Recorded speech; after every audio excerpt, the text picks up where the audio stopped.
Cada año nos sorprende la virulencia, el rencor, los insultos, las acusaciones y el odio que cubren las contiendas políticas. Productos fríamente elaborados de las campañas de propaganda electoral, donde se busca destruir la imagen pública de los adversarios. Pero todo esto no es nada comparado con los sucesos que habrían ocurrido en la ciudad de La Plata tan solo muy pocas horas después de su fundación.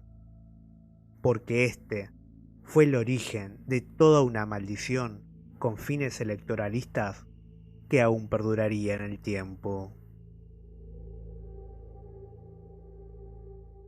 El siglo XIX llegaba a su fin junto a la Guerra Civil Argentina. El bando federal había ganado y una alianza entre el general Julio Roca, el expresidente Domingo Sarmiento, los doctores Dardo Rocha y Juárez Celman, entre muchos otros caudillos, se impusieron en las elecciones de 1880 frente al intento de retorno del general Bartolomé Mitre. Pero esta amistad, forjada solo para conseguir el poder, no tardó en llegar a su fin. El presidente Julio Roca había iniciado el proyecto federal bajo el lema Paz y Administración, pero su aplicación fue el uso indiscriminado de las armas, en sintonía con un profundo recelo hacia los habitantes de Buenos Aires.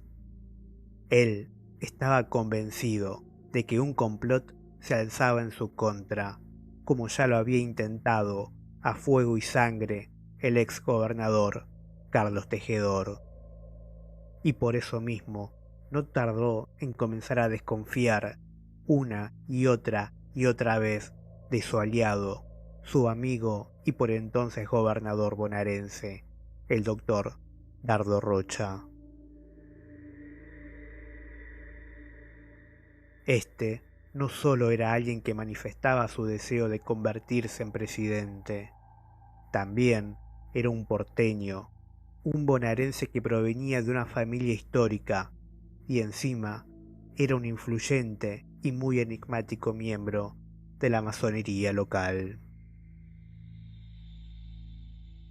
Las tensiones entre Roca y Rocha comenzaron siendo algo cotidiano, pero pronto escalaron a extremos inéditos, tanto que opacarían fácilmente a todas las polémicas que vemos hoy en la actualidad. No solo había insultos y acusaciones cruzadas en los diarios, revistas y caricaturas, también hubo expropiación de tierras, golpizas, traiciones y hasta enfrentamientos entre las fuerzas policiales. Incluso hasta hubo un proceso judicial por la tenencia de una simple caja que solo servía para guardar papeles.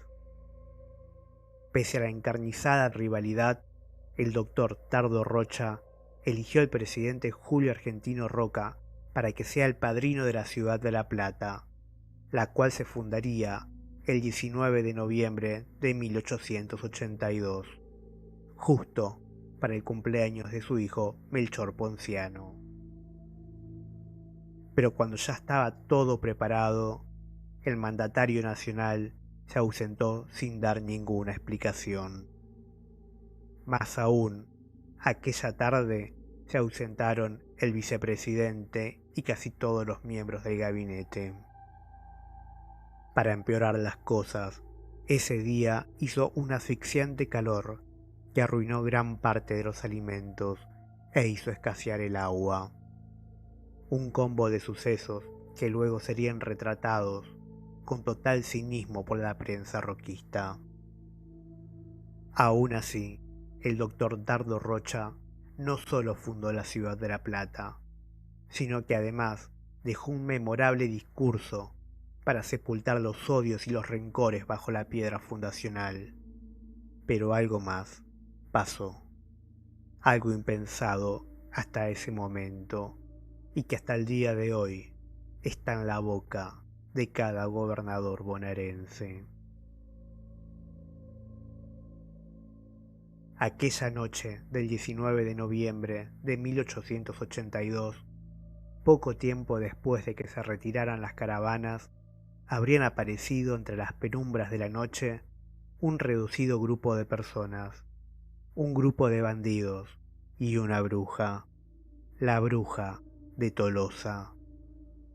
La historia ha pasado de voz en voz, afirmando que todo era un encargo del mismísimo Julio Roca.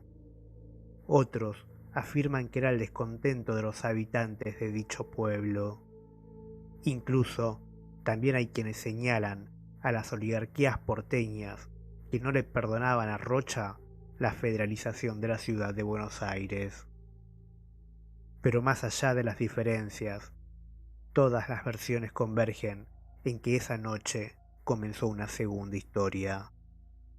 Una donde estos bandidos abrieron y profanaron la bóveda del tiempo donde se encontraba la piedra fundacional. También se habrían robado los objetos de valor y bebido las botellas de champán. Y más aún, habrían comenzado un despiadado ritual. Junto a dos colaboradores, la bruja de Tolosa, protegida por el manto de la noche, invocó sus poderes y se puso a danzar en torno a la piedra, girando en el sentido opuesto de las agujas del reloj, para que de este modo poder deshacer los buenos augurios depositados en la piedra y sentenciar el futuro de la nueva ciudad capital. Y mientras lo hacía, enterró en ella todo el rencor y todo el odio de su maldición.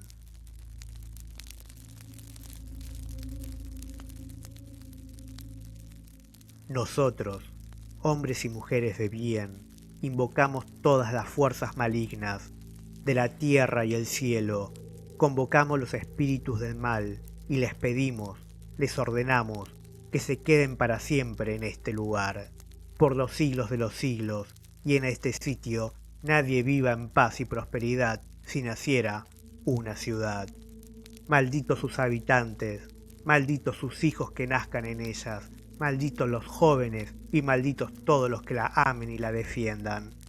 Dios nos libere de ellos para siempre, y quien se atreva a descubrir este secreto, que lo pague con su vida.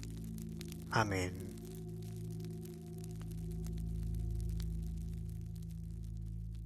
También se dice que el ritual no se pudo completar, pues un cuerpo de seguridad los habría encontrado y ahuyentado, pero que el incidente no se reportó para no alimentar el temor entre los futuros habitantes y los trabajadores.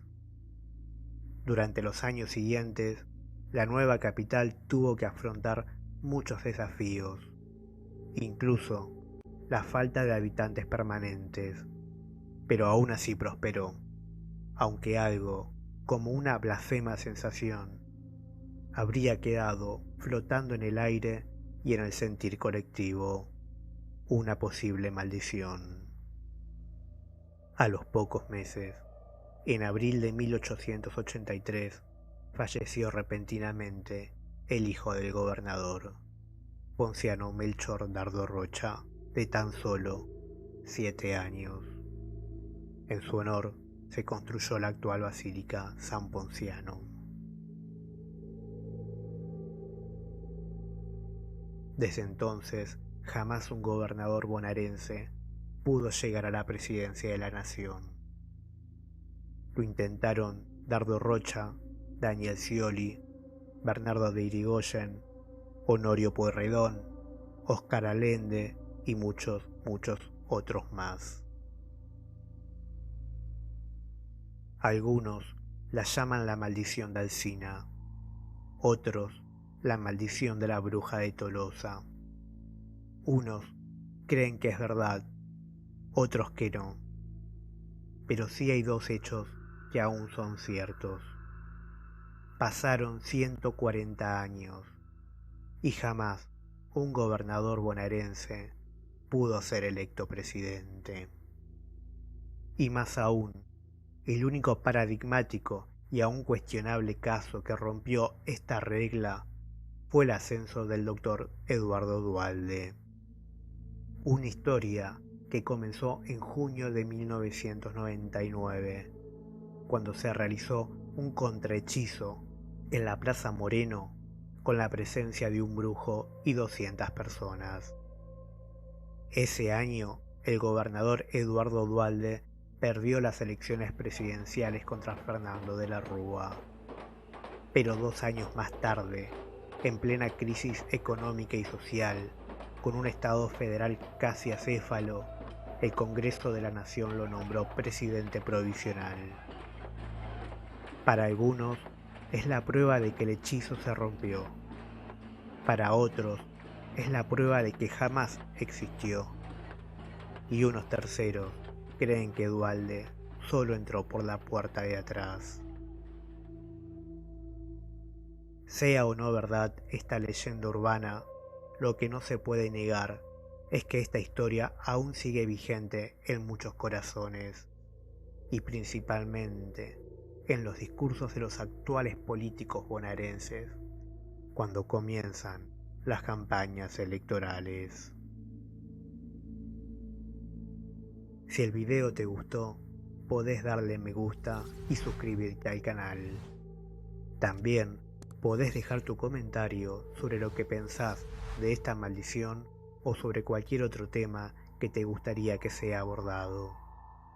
Además, en la descripción del video te dejo otros enlaces a mi página para que conozcas otras historias curiosas de la vida política y simbólica de la ciudad.